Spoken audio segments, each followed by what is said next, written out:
أعوذ بالله من الشيطان الرجيم بسم الله الرحمن الرحيم الحمد لله رب العالمين والصلاة والسلام على رسول الله وعلى آله وصحبه أجمعين استغفر الله استغفر الله استغفر الله اللهم صل على محمد وعلى آل محمد. Inch'Allah, je vais commencer une nouvelle vidéo sur le voyage nocturne, Isra ou Miraj. Donc l'histoire là qu'on va parler est le plus grand miracle depuis le début de la création. Allah le Très-Haut a invité son messager Mohammed sallallahu alayhi wa sallam, que la paix et la bénédiction soient sur lui, au-dessus du 7e ciel. Ce voyage s'est fait en 3 étapes. Isra. Donc, la première étape du voyage qu'on appelle Isra, c'est le trajet entre Mesjid al-Haram, c'est-à-dire la maison sacrée qui se trouve à la Mecque, et Mesjid al-Aqsa, jusqu'à Jérusalem. Donc ce voyage s'est fait avec une monture. La deuxième étape du voyage, on appelle ça Miraj, c'est-à-dire c'est l'élévation vers le premier ciel. Et il y a une troisième étape qu'on appelle, c'est l'utilisation d'un autre moyen de transport, justement du 7e ciel jusqu'à Allah subhanahu wa ta'ala, jusqu'à où Allah subhanahu wa ta'ala a voulu que son messager aille. Donc ce voyage est arrivé après la mort d'Abu Talib, l'oncle du prophète, après la mort de sa femme, et après que le prophète ait voulu rappeler, prêcher la religion aux gens de Taïf, donc une ville qui se situe à 40 km de la Mecque. Abu Talib était un homme qui s'occupait du messager d'Allah, sallallahu alayhi wa sallam, que la paix et la bénédiction soient sur lui. Donc, c'était son oncle. C'est quelqu'un que le prophète aimait beaucoup. Donc, après la mort de sa mère, donc son père, on sait tous qu'il est mort avant qu'il soit né, le prophète, sallallahu alayhi wa sallam, il est resté orphelin. Et Abu Talib donc entreprit d'emmener son neveu à Cham. Donc, voilà. À Cham, quand le prophète avait 12 ans, son oncle a décidé de l'emmener à Cham. Et à 2 reprises, il fut interpellé par un moine qui le déconseilla de le faire par cause que les Juifs pourraient le tuer. Quand il devint prophète, Abu Talib a assuré sa sécurité et ordonna même aux hauts dirigeants de Quraysh de rien lui faire.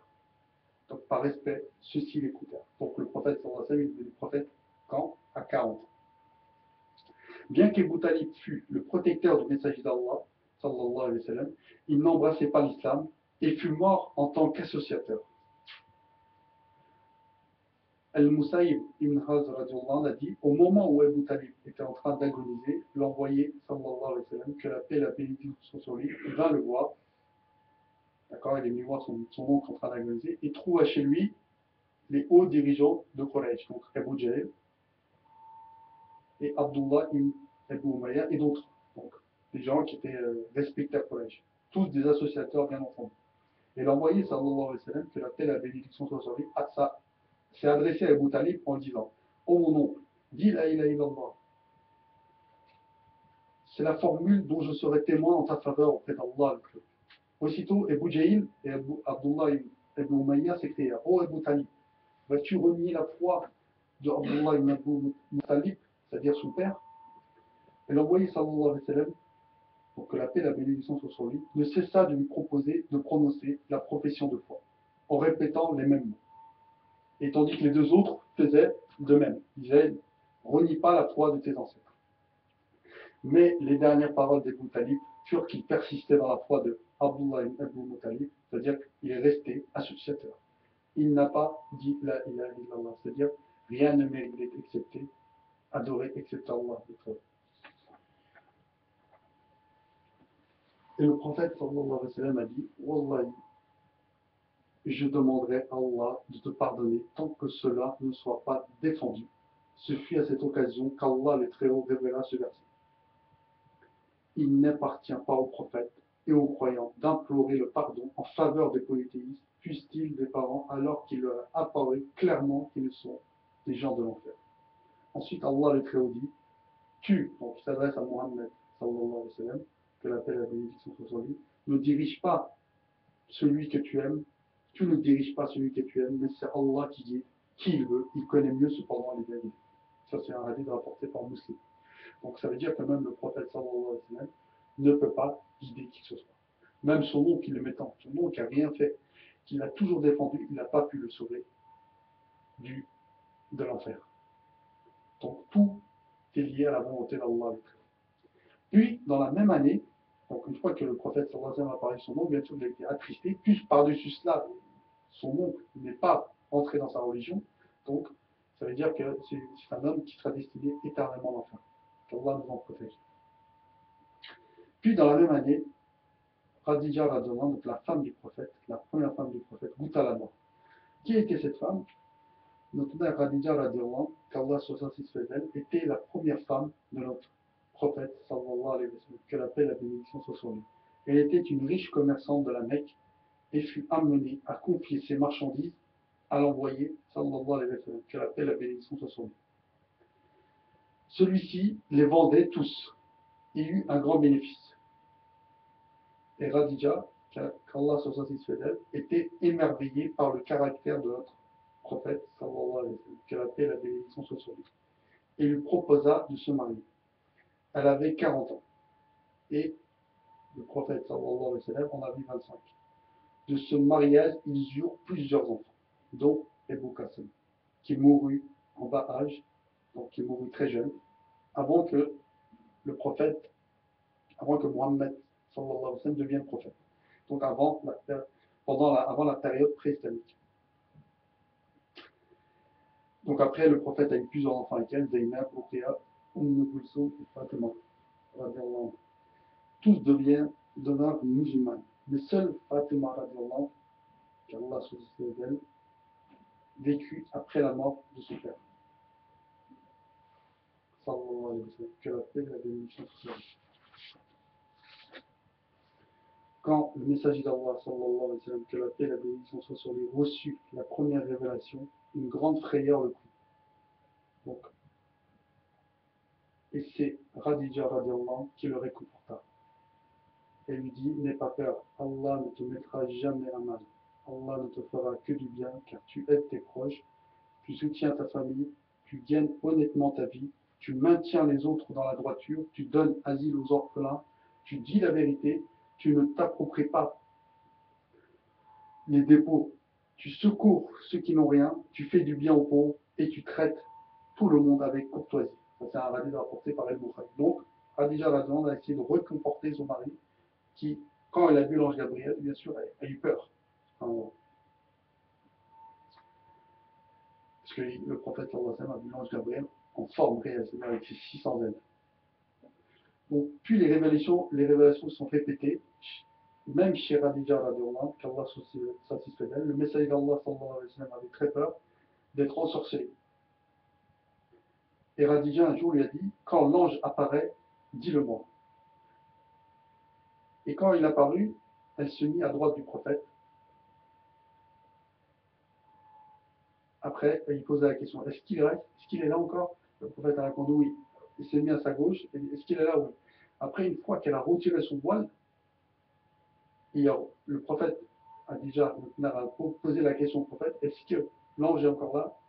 Et le prophète a dit non, il est parti. Et là, il a dit, ce n'est pas un démon, c'est un ange, ça aurait été un démon, il serait resté.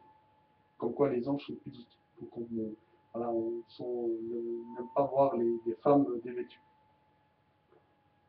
Donc, après cela, elle fut la première des croyants. Donc c'est elle qui fut la première à croire au messager d'Allah sallallahu alayhi wa sallam quand celui-ci devint prophète. Quand Allah le Très-Haut ordonna au prophète sallallahu alayhi wa sallam de propager sa religion, donc elle apporta une aide considérable, en particulier dans les premiers temps de la mission. Le messager d'Allah, Mohammed sallallahu alayhi wa sallam, que la paix et la bénédiction soient sur lui, elle a eu confiance en moi lorsque les autres n'en ont pas eu.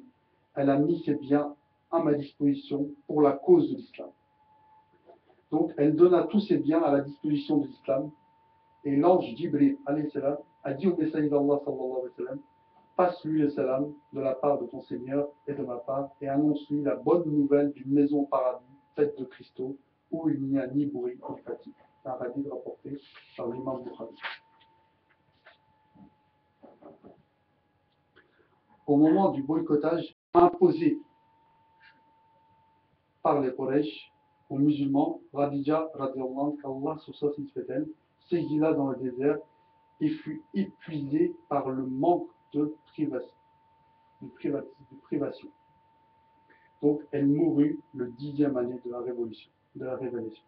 Donc, elle mourut à l'âge de 65 ans, et ce fut une grande perte pour le messager d'Allah, sallallahu alayhi wa sallam, car il aimait beaucoup son épouse. En plus de ça, c'était une personne de confiance, une personne qui avait cru en lui quand personne ne croyait. Donc, il y a quelques hadiths sur notre mère Khadija radiallahu anha. Le messager d'Allah sallallahu alayhi wa sallam dit: la meilleure des femmes au monde a été Maryam. La meilleure des femmes de ma communauté a été ma première épouse Khadija radiallahu anha, rapportée par Bukhari. Dans une autre version, le messager d'Allah sallallahu alayhi wa sallam, que la paix et la bénédiction soient sur lui, dit: les éminentes femmes du paradis sont Marie, fille de Imran, Assia, fille de Madame, femme de Pharaon, Khadija, fille de Khuwaylid, et Fatima, fille de Mohammed. Donc ça, c'est les meilleures femmes du monde, les femmes les plus pures. Même après sa mort, le prophète sallallahu alayhi wa sallam en parla encore de façon que son épouse Aïcha, radiallahu anha, qu'Allah soit satisfait d'elle, fut jalouse. Après ceci, après c'est de la mort de son oncle, après la mort de sa femme, il y a un autre incident qui arriva, c'est que le messager d'Allah, accompagné de son fils adoptif, décida d'aller à Taïf, une ville qui se situe à 40 km de la Mecque, pour appeler les habitants à adorer Allah l'unique. Il fut accueilli avec des jets de pierre, et le messager d'Allah quitta cette ville en sang.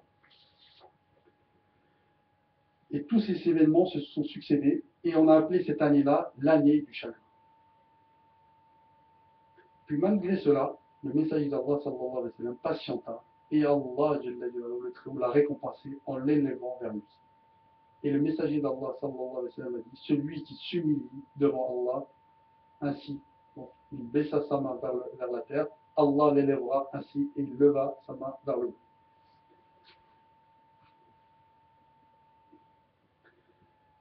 Selon l'opinion, donc maintenant on va rentrer, Inch'Allah, dans le voyage nocturne.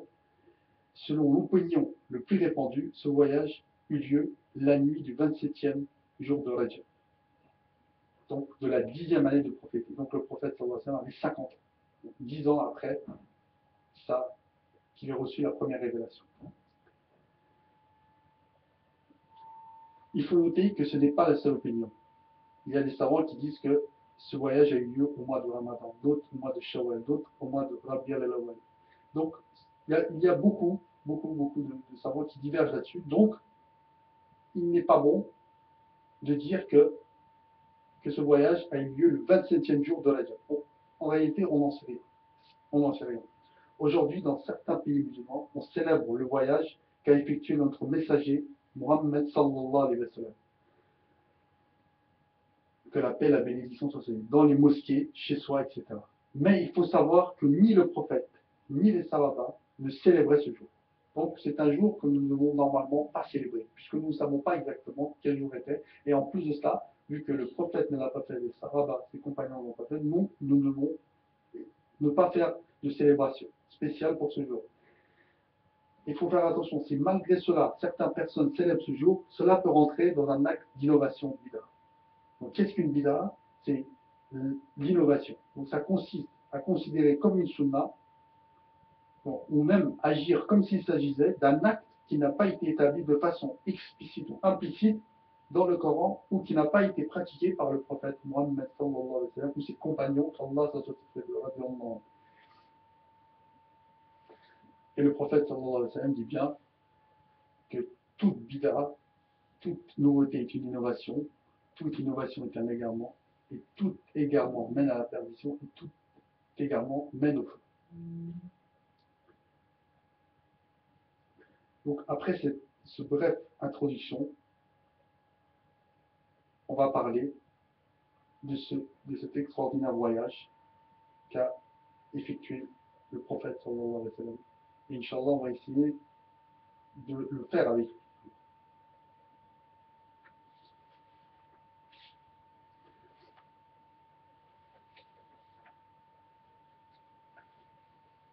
Donc, le messager d'Allah sallallahu alayhi wa sallam raconte qu'une nuit, alors qu'il se trouvait à Mecca, donc, il se trouvait à Mecca, le toit de sa maison se fendit. Et l'ange Jibril, qu'Allah, que la paix d'Allah soit sur lui, apparut et l'emmena devant la maison sacrée, donc la Kaaba. Arrivé là-bas, il lui ouvrit la poitrine et retira son cœur qu'il lava avec de l'eau, de Zamzam. Donc, puis il apporta une coupe en or pleine de iman et de hikmah, de foi et sagesse. Et il en déversa le contenu dans sa poitrine, après quoi il la referma. Il lui présenta ensuite comme monture un animal blanc qui était plus petit qu'un mulet et plus grand qu'un âne. Une enjambée de cet animal couvrait une distance qui allait jusqu'à son regard pouvait porter. Donc le messager d'Allah sallallahu alayhi wa sallam, qui se trouvait à la maison sacrée, monta donc sur son animal et se rendit jusqu'à Jérusalem. Donc ça c'est la première étape du voyage qu'on appelle l'Isra. Il faut savoir qu'entre la Mecque et Jérusalem, il y a environ 1200 km. La première question qui se pose est de savoir pourquoi l'ange a-t-il fendu le toit de la maison alors qu'il était possible d'entrer par la porte. Les savants de l'islam disent que si l'ange est venu par le toit, c'est pour montrer au prophète sallallahu alayhi wa sallam que tout ce qui allait se passer à partir de ce moment allait sortir de l'ordinaire et serait donc du domaine du surnaturel. La deuxième question qui se pose, ça concerne l'utilisation par Jibril alayhi salam d'un ustensile en or, ce qui n'est pourtant pas autorisé en islam. À cette question, les savants répondent que la coupe en question venait de l'au-delà, donc l'or dont l'utilisation est interdite en islam et celui de ce monde, l'interdiction ne touche pas l'or de l'autre monde. Autre question, c'est la tradition indique que cette coupe en or était pleine de foi et de sagesse. Pourtant, ces deux choses sont immatérielles et ne possèdent aucune constitution physique. La réponse tient encore une fois dans le fait que ces deux éléments venaient de l'au-delà et les sources. Donc, les savants disent qu'ils montrent de façon explicite que dans l'au-delà, toute chose possède un aspect physique et matériel. Donc, il est par exemple rapporté que la mort sera égorgée après le jugement dernier et elle aura à ce moment l'apparence d'un bélier. Donc, de même, le messager d'Allah sallallahu alayhi wa sallam lui-même a dit que certaines sourates du Coran seraient matérialisées sous des apparences diverses le jour dernier. Donc, la foi et la sagesse venaient de l'au-delà, donc avaient une représentation que nous ne pouvons pas savoir. L'opération qu'a suivi le prophète sallallahu alayhi wa sallam n'était pas la première, parce que la première fois qu'il y a eu cette opération, c'est à l'âge de 5 ans. À l'âge de 5 ans, les anges lui ont ouvert la poitrine et lui ont enlevé le bout, un petit noyau où le diable aurait pu, voilà, aurait pu l'influencer, etc. Donc ils ont pris ce noyau et ils ont lavé son cœur avec de l'eau de Zamzam. Et ils ont fait une deuxième opération au prophète sallallahu alayhi wa sallam, et ça avait pour but de le préparer physiquement à ce voyage en dehors de l'atmosphère terrestre où il n'aurait pas pu survivre avec ses capacités naturelles d'être humain. Donc l'opération s'était faite pour le préparer au voyage. Le préparer au voyage dans les cieux.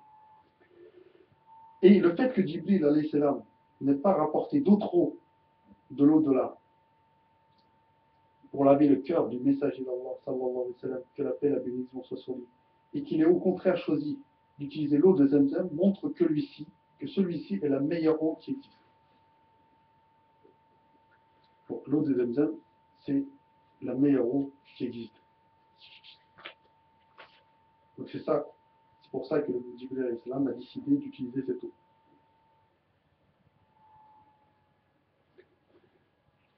Donc, Allah le Très-Haut dit dans la sourate Isra, verset 1, gloire et pureté de celui qui fait aller de nuit son serviteur de Mesjid al-Haram, c'est-à-dire de la Mecque à Mesjid al-Aqsa à Jérusalem, dont nous avons béni les alentours afin de lui montrer certains d'eux aussi. Certes, c'est lui qui entend, qui voit clairement. Ici, le serviteur concerné, c'est Mohammed sallallahu alayhi wa sallam, que la paix et la bénédiction soient sur lui. Mesjid al-Haram, ça signifie la Mecque. Mesjid al-Aqsa, c'est Jérusalem. Donc ce verset est une preuve que le messager d'Allah, que la paix et la bénédiction soient sur lui, a effectué son voyage avec son corps et son âme, et non pas en rêve. Le fait qu'Allah, les Très-Hauts, disent gloire et pureté, est utilisé pour des choses importantes. Si cela était en rêve, cela n'aurait pas été une chose importante. Et les Quraysh, ce sont les Mécois, les polythéistes mécois, n'auraient pas opposé de démon. De plus, l'individu est un ensemble d'esprit et de corps. Donc Allah subhanahu wa ta'ala dit qu'il a fait aller de lui son serviteur. Donc serviteur, c'est un esprit et un corps. C'est ça, le terme serviteur signifie esprit et corps. Ibn Abbas, le cousin du prophète, dit c'est bien avec les yeux que l'envoyé, sallallahu alayhi wa sallam, que la paix et la bénédiction soient sur lui, a vu tout cela dans la nuit du trajet nocturne.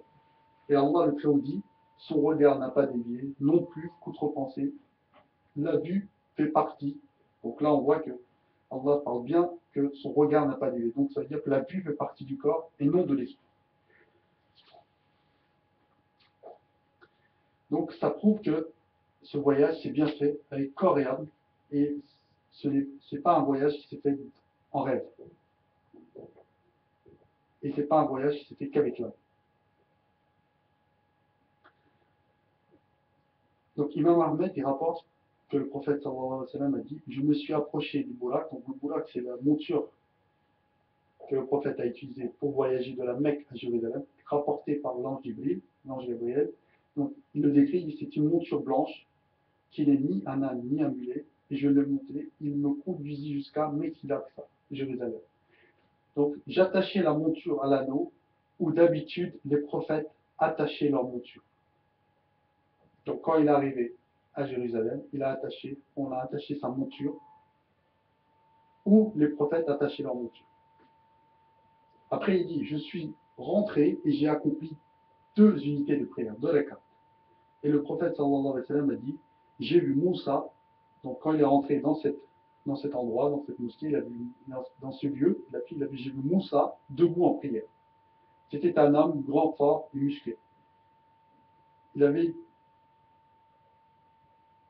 grand, fort et musclé, des cheveux de couleur marron, comme si c'était un homme de la tribu de Chanois. Donc c'est une tribu yéménite, dont nous ne connaissons pas exactement comment sont ces gens. Il a fait, j'ai vu également Isa ibn Maryam, Jésus fils de Marie, debout en prière, et celui qui le ressemble le plus est Urwa ibn Masoud. Donc c'est un compagnon que nous ne connaissons pas.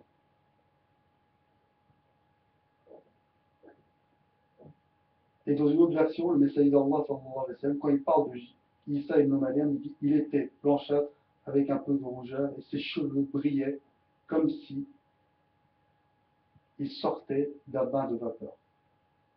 Après, par la suite, il dit j'ai vu Ibrahim, donc toujours dans le même endroit. Donc, quand il est rentré dans l'endroit où il a fait ses prières, il a dit j'ai vu Ibrahim, alayhi salam, debout en prière, et il était de la même constitution que moi. Donc, le prophète qui ressemble le plus au prophète Mohammed, c'est le prophète Ibrahim, alayhi salam. Dans un hadith, le messager d'Allah, a dit je ne trouve personne ressemblant plus à Ibrahim que moi, même, et je n'ai trouvé personne me ressemblant plus qu'Ibrahim. Donc Ibrahim, c'est un prophète, le prophète qui ressemble physiquement le plus au messager d'Allah. Et dans cet endroit, tous les prophètes et messagers étaient présents. Et le prophète, et notre prophète, Mohammed, que la paix et la bénédiction soient sur lui, a été désigné comme imam, c'est-à-dire comme celui qui allait accomplir la prière. Donc on voit que même après leur mort, les prophètes, les messagers prient. Car le messager d'Allah, que la paix et la bénédiction soient sur lui, pendant El-Issa et El-Médaj, il a dit je suis passé devant la tombe de Moussa, il était debout en prière. Donc même dans la tombe, les prophètes prient. Tout le temps, ils sont en prière. Même après leur mort, ils prient. le prophète a rencontré Moussa, alayhi salam, qu'elle appelle Allah sur lui 3 fois. Une fois dans sa tombe, une fois à Mesjid al-Aqsa, donc à Jérusalem, et une fois, il va le rencontrer par la suite au 6e ciel. Et pendant ce voyage, il vit également donc l'Antichrist, donc l'homme qui n'est pas encore sorti, donc il vit l'Antichrist, et il dit qu'il est borgne de l'œil droit.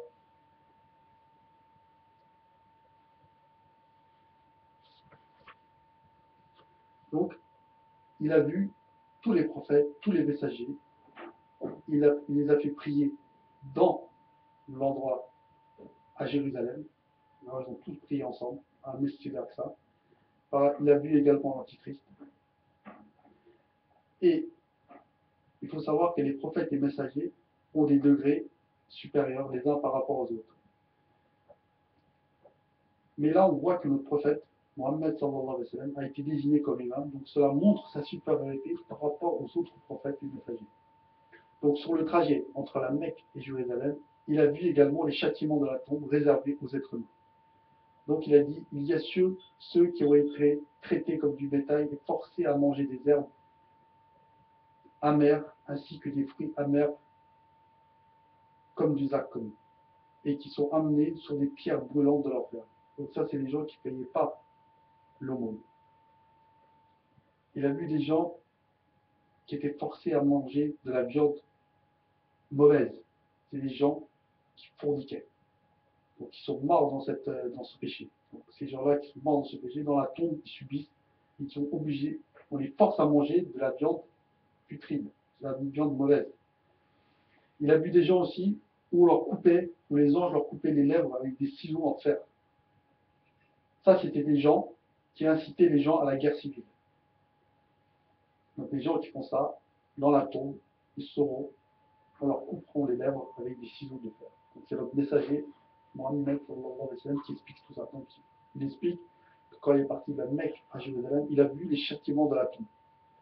Donc, pour chaque péché, il y a un châtiment. Il a vu également que certains ont un ventre gros comme une maison, et toutes les fois qu'ils se lèvent, ils sont frappés et disent « Oh Allah, retarde la venue de l'heure ». Ils sont sur le chemin des gens de Pharaon qui viennent les piétiner, tandis qu'ils ne peuvent faire rien d'autre que hurler. Ce sont ceux qui pratiquaient l'usure. Donc ceux qui pratiquaient les intérêts, ceux qui prenaient des intérêts, qui témoignaient pour les intérêts et qui payaient des intérêts. Donc comme il dit le prophète sallallahu alayhi wa sallam, ils sont maudits par Allah subhanahu wa ta'ala. Donc c'est des gens comme ça. Donc ils ont dans la tombe, ils ont des ventres gros comme des maisons, et les gens de Pharaon, ils viennent les piétiner. Donc, parce que les gens du Pharaon, on les emmène matin et soir, on leur fait montrer leur place en enfer. Donc c'est pour ça que quand ils passent sur leur passage, ils les piétinent en même temps. Certains, donc il a vu d'autres châtiments, donc il a vu des gens où on leur ouvre la bouche et on leur fait manger des charbons brûlants qui sortent de leur derrière. Donc ça, c'est des gens qui ne donnaient pas le bien, qui mangeaient le bien de leur frère. Donc les gens qui mangeaient le bien de leur frère, les anges leur faisaient manger du charbon de feu qui sortait par leur derrière. Il a vu d'autres châtiments, comme certains, on leur coupait les morceaux de leur chair. Donc ça, c'était les calomnies. C'est ceux qui faisaient la calomnie. Et le messager d'Allah sallallahu alayhi wa sallam a dit, nous vîmes des gens coupés de leur propre chair et le manger. Il fut dit, c'est ainsi que vous traitiez la chair de vos frères. Et je demandais, donc le messager d'Allah sallallahu alayhi wa sallam a demandé à Jibril alayhi salam, de quoi s'agit-il? Et il a répondu, l'ange, il a dit, il s'agit des membres de ta communauté qui ont calomnié. Donc, les calomniateurs, ceux qui ont fait de la calomnie, ceux qui ont parlé derrière les gens, ils seront forcés à couper les morceaux de leur chair. Subhanallah, qu'Allah nous en préserve de faire de la calomnie. Il a vu d'autres gens qui avaient des ongles en cuivre avec laquelle ils se griffaient leur visage, leur poitrine. Et ça, c'était des gens qui médisaient, qui salissaient l'honneur des gens. Donc il y a les calomniateurs, ceux qui parlent derrière, et ceux qui salissaient l'honneur des gens, donc ceux qui disaient des mensonges à l'égard des gens. Donc c'est les gens, ces gens-là, ils auront des griffes en cuivre, donc des ongles en cuivre, et ils se grifferont le visage de leur poitrine, dans la tombe. Et il a vu aussi certains, on leur écrasait la tête avec une pierre. À chaque fois qu'ils faisaient cela, leur tête était ensuite refaite comme elle était auparavant. Cela continuait ainsi sans cesse. Et le messager d'Allah, il a demandé à Jibril, qui sont-ils? Jibril a répondu, ce sont ceux qui se détournaient de la prière. Donc les gens qui se détournaient de la prière, qui se détournent de la prière, les anges ils vont leur jeter une pierre sur la tête qui va leur écraser la tête, et Allah le Très-Haut leur refera leur tête, et ils subiront ce châtiment jusqu'au jour de la résurrection. Donc c'est les choses qu'il a vues quand il est parti de la Mecque jusqu'à Jérusalem sur le trajet. Donc c'est les châtiments qu'il a vus, les châtiments de la tombe qu'il a vus. Il en a vu d'autres, mais ça c'est ceux qui ont été rapportés. Puis par la suite, après qu'il ait fait toute la prière avec les prophètes, etc., le messager d'Allah, sallallahu alayhi wa sallam, donc de Jérusalem, de Mesjid al-Aqsa,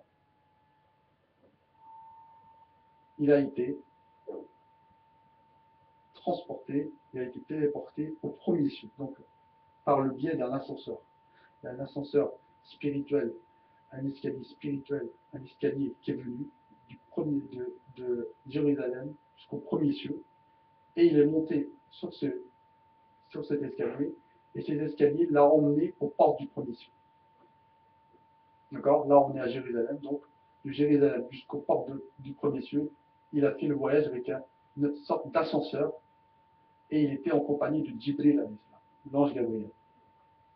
Il faut savoir qu'entre nous et le premier ciel, il y a 500 années de distance de marche, d'après Ibn Masud. Donc, entre la terre et le premier ciel, et la porte du premier ciel, il y a 500 années de marche. Une fois qu'il est arrivé à la porte du premier ciel,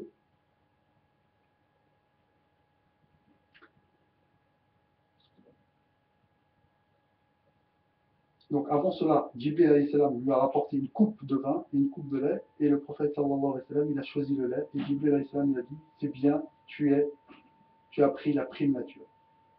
Puis après, par la suite, ils se sont dirigés au premier ciel, et quand il est arrivé à la porte du premier ciel, Jibril alayhi salam a frappé à la porte, donc on voit que les cieux ont des portes, d'accord? Et le gardien lui a dit, qui es-tu? Et Jibril a dit, c'est moi Jibril. Et le gardien a dit, et qui est avec toi? Jibril alayhi salam a répondu, il a dit, ça c'est Mohammed. Et le gardien il a dit, est-ce qu'il a été convoqué? Et Jibril alayhi salam a répondu, oui, il a été convoqué. Et après cela, après cette conversation, la porte du premier ciel a été ouverte, et Mohammed sallallahu alayhi wa sallam et Jibril alayhi salam sont rentrés par la porte du premier ciel. Et quand ils sont rentrés dans la porte du premier ciel, le messager d'Allah sallallahu alayhi wa sallam a dit, et on nous ouvrit la porte, et voilà que je rencontrais Adam. Donc il a rencontré Adam, donc notre père, Adam alayhi salam, qui se trouvait au premier ciel. Il a dit, dès qu'il regardait à sa droite, il riait, et dès qu'il regardait à sa gauche, il pleurait. À droite, il y avait les âmes des croyants, donc il voyait les âmes qui allaient au paradis, et à sa gauche, il voyait les âmes qui allaient en enfer. Donc Adam, il a salué le prophète sallallahu alayhi wa sallam, il a invoqué le bien pour lui, puis ils se sont dirigés en direction du deuxième ciel. Donc il faut savoir que la grandeur du premier ciel par rapport à l'univers où l'on vit, l'univers à côté c'est un anneau, l'univers c'est un anneau, et le premier ciel à côté c'est comme si c'était le désert. Imaginez la grandeur des cieux. Donc dans tous les cieux il y a des anges qui habitent.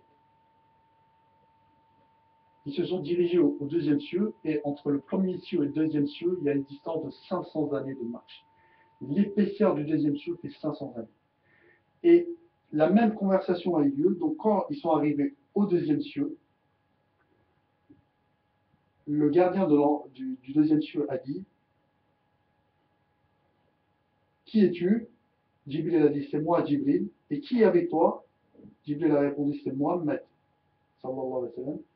Et le gardien du deuxième ciel a dit, est-ce qu'il a été convoqué? Jibril alayhi salam a dit, oui, il a été convoqué. Et puis par la suite, la porte lui fut ouverte, et Mohammed sallallahu alayhi wa sallam et Jibril alayhi salam sont rentrés, Et à ce moment-là, le prophète sallallahu alayhi wa sallam, il explique, il dit, et on nous ouvrit, et voilà que je rencontrais les deux cousins du côté des mères, Yahya et Isa, et Jésus. Donc il a rencontré Yahya alayhi salam et Isa ibn Maryam. Il dit, ils me saluèrent et invoquèrent le bien pour moi, puis ils ont pris en direction du troisième cieux. Donc ils sont montés au troisième cieux. Entre le deuxième cieux et le troisième cieux, il y a 500 années de distance. Et l'épaisseur du troisième cieux fait 500 années.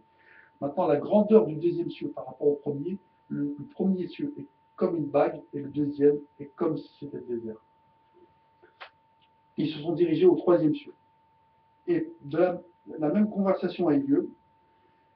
Jibril, alayhi salam, il a demandé d'ouvrir. Et le gardien du troisième cieux a dit, qui es-tu? Jibril alayhi salam a dit, c'est moi, Jibril, c'est moi, Gabriel.